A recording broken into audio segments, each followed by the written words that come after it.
Oke, saya akan menjelaskan tentang manajemen pengelolaan sediaan farmasi di rumah sakit. Sebelumnya, saya akan menjelaskan tentang pengertian rumah sakit. Pengertian rumah sakit. Menurut Permenkes nomor 3 tahun 2020, rumah sakit adalah institusi pelayanan kesehatan yang menyelenggarakan pelayanan kesehatan perorangan yang menyediakan pelayanan rawat inap, rawat jalan, dan gawat darurat. Landasan hukum yaitu yang pertama Permenkes nomor 58 tahun 2014 tentang standar pelayanan kefarmasian di rumah sakit. Kemudian Permenkes nomor 34 tahun 2016 tentang perubahan atas Permenkes nomor 58 tahun 2014. Kemudian yang terakhir Permenkes nomor 72 tahun 2016 tentang standar pelayanan kefarmasian di rumah sakit.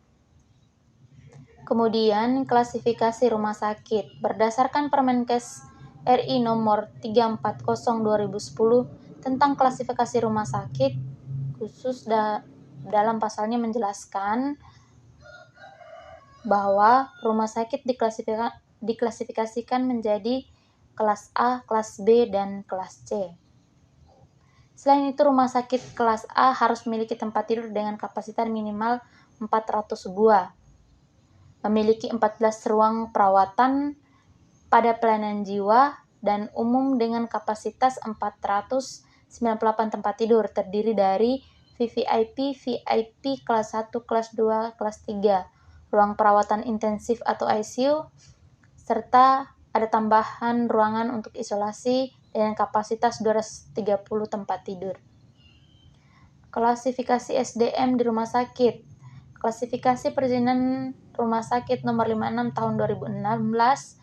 Yang pertama itu rumah sakit tipe A ada 15 orang apoteker. Rumah sakit tipe B ada 13 orang apoteker. Rumah sakit tipe C ada 8 orang apoteker dan rumah sakit tipe D ada 3 orang apoteker. Oke, masuk di instalasi farmasi.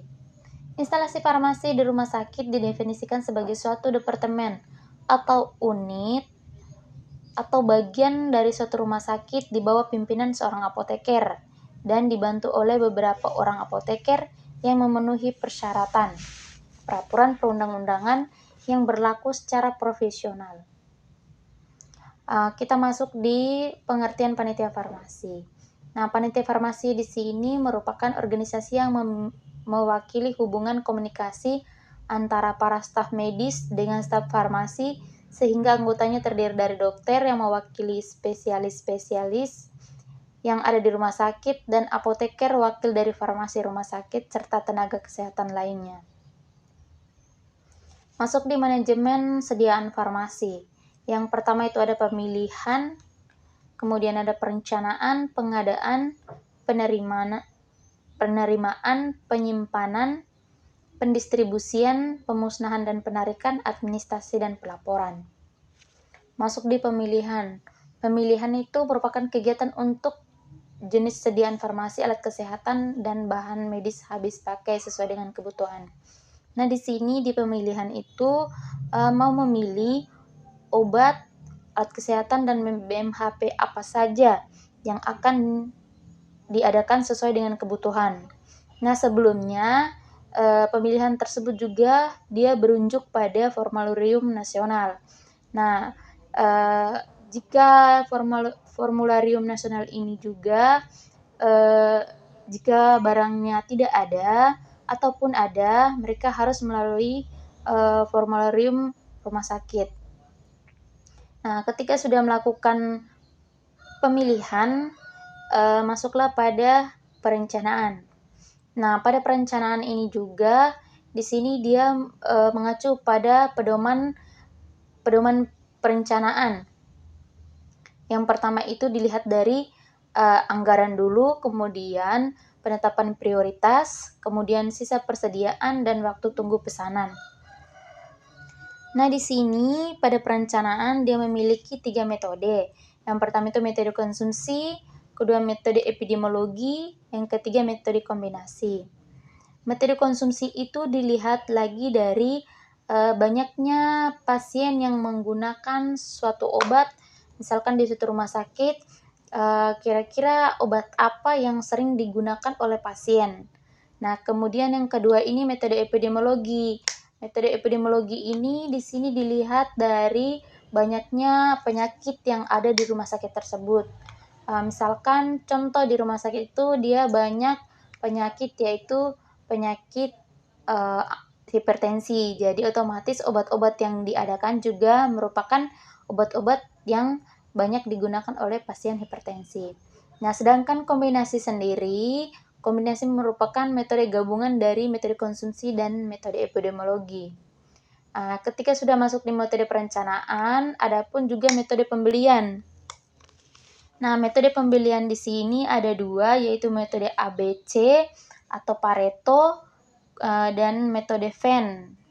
Venn itu vital, esensial, dan non-esensial. Kita masuk di metode ABC dulu.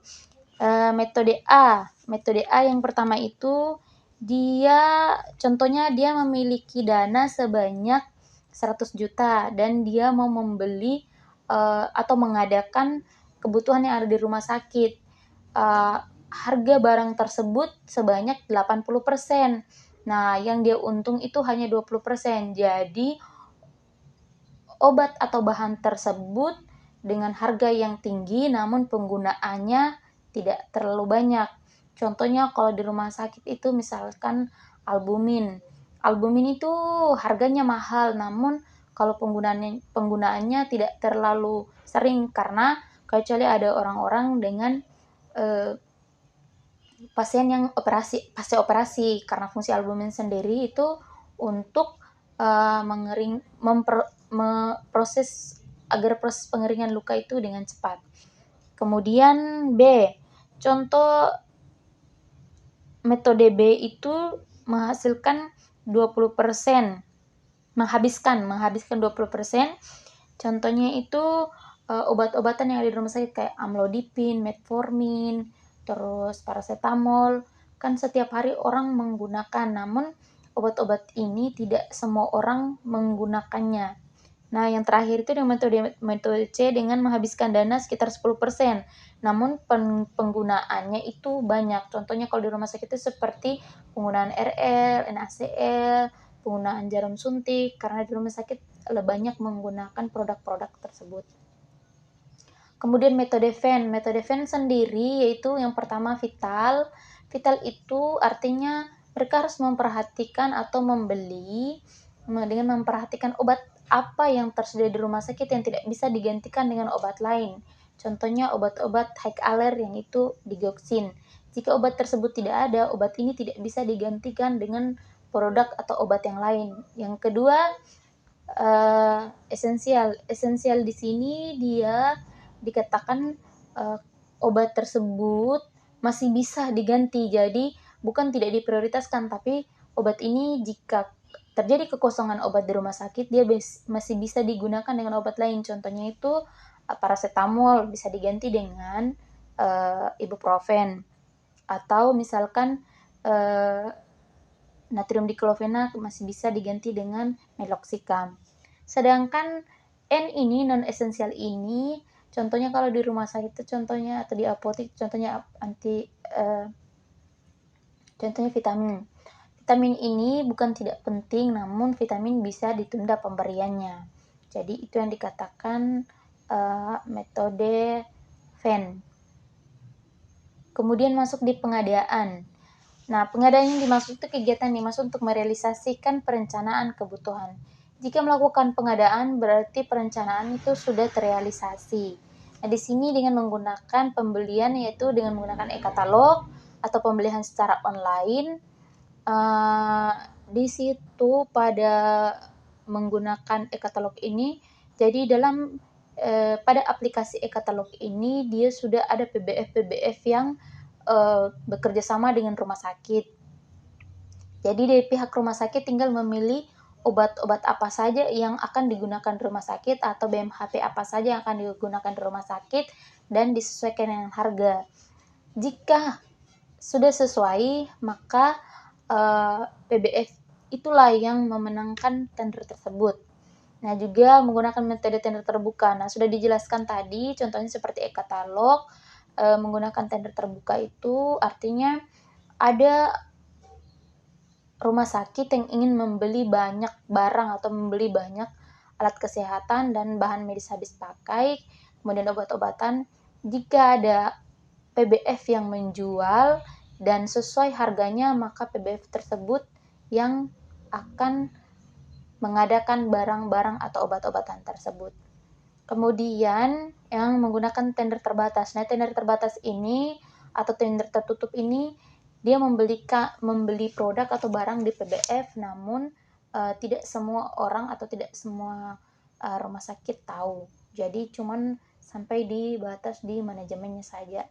Kemudian pembeli tawar-menawar. Membeli tawar-menawar ini artinya PBF ini dia dalam PBF itu kan ada seorang sales ini dia menawarkan produk-produk yang akan dibeli di rumah sakit. Itu metode pembelian tawar-menawar. Penerimaan. Nah, pada penerimaan di sini yang pertama itu dilihat dari alamat yang dituju. Ketika barang datang dari PBF, dilihat kembali apakah alamat yang dituju itu sesuai. Jika alamat yang dituju sudah sesuai, diperiksa lagi kemasan rusak atau tidak. Nah, jika kemasan tidak rusak, kemudian mencocokkan surat pesanan sama faktur. Ketika ini sudah cocok dari jumlah, kualitas, kemudian dilihat juga expire-nya, nomor batch-nya. Jika ini sudah sesuai, kemudian fakturnya diambil, ditandatangan oleh apoteker penanggung jawab dan diberi stempel. Kemudian penyimpanan. Penyimpanan yaitu yang pertama menggunakan metode alfabetis, kemudian jenis sediaan, kemudian FIFO, dan urgen. Alfabetis itu artinya obat disusun berdasarkan abjad, mulai dari huruf A sampai huruf Z.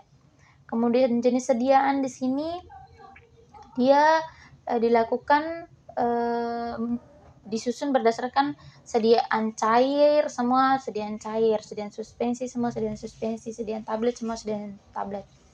Yang ketiga terakhir itu adalah metode FIFO. FIFO itu first expire, first out. Jadi yang duluan expire obat tersebut yang akan duluan keluar. Nah, FIFO itu first in first out. First in first out tuh artinya obat yang datang, obat itu yang duluan keluar. Namun diperhatikan lagi bahwa penggunaan metode FIFO ini lebih diutamakan. Nah, kemudian yang urgen di sini seperti obat-obat high alert atau obat LASA. Obat high alert itu dia butuh penanganan khusus atau butuh tempat khusus untuk penyimpanannya. Nah, kalau sudah itu kita masuk di pendistribusian. Pendistribusian di sini ada 5. Yang pertama itu sentralisasi, desentralisasi, floor stock, unit dose dispensing, dan one daily dose dispensing. Nah, sentralisasi ini adalah obat dari gudang kemudian disalurkan ke unit-unit rawat inap, rawat jalan, kemudian ruang bersalin, ICU. Kemudian desentralisasi ini dari depo ke depo atau unit ke unit. Bisa dari rawat jalan ke rawat inap, dari rawat inap ke rawat jalan, dari rawat jalan ke ICU, dari ICU ke kamar bersalin. Kemudian floor stock ini di sini obat yang harus selalu ada di ruang farmasi. Jadi obat ini tetap berada di ruang farmasi. Kemudian unit dose dispensing sini itu dikatakan kalau unit dose dispensing itu obat yang diberikan apoteker kepada perawat atau kita akan memberikan obat kepada pasien yaitu sehari cuman 1 tablet atau 1 unit. Nah, sedangkan one daily dose ini dalam 1 hari ini kita bisa memberikan 3 obat. Nah, 3 obat ini bisa diserahkan kepada pasien, namun di etiket tertera 3 kali 1. Jadi pasien ini akan minum obat selama sehari itu 3 kali. Jadi perbedaan sama unit dose dispensing itu, kalau unit dose dispensing itu setiap akan menggunakan obat, perawatnya atau apotekernya atau farmasisnya akan memberikan obatnya 1, kemudian paginya 1, siangnya 1, malamnya 1. Nah, oke. Kemudian kita lanjut ke pemusnahan dan penarikan. Melakukan pemusnahan itu ketika barang-barang yang sudah rusak atau sudah expired date. Penarikan adalah obat-obat yang bermasalah, mungkin karena kelebihan etilen glikol atau obat-obat yang dianggap bermasalah. Bagaimana caranya untuk mengetahui obat ini bermasalah? Ya, pihak dari Balai POM dan Dinas Kesehatan akan turun ke PBF. Nah, PBF ini akan turun ke rumah sakit untuk menarik produk-produknya mereka. Nah, pengendalian di sini itu yang pertama itu untuk melakukan pengendalian itu dengan cara pencatatan kartu stok.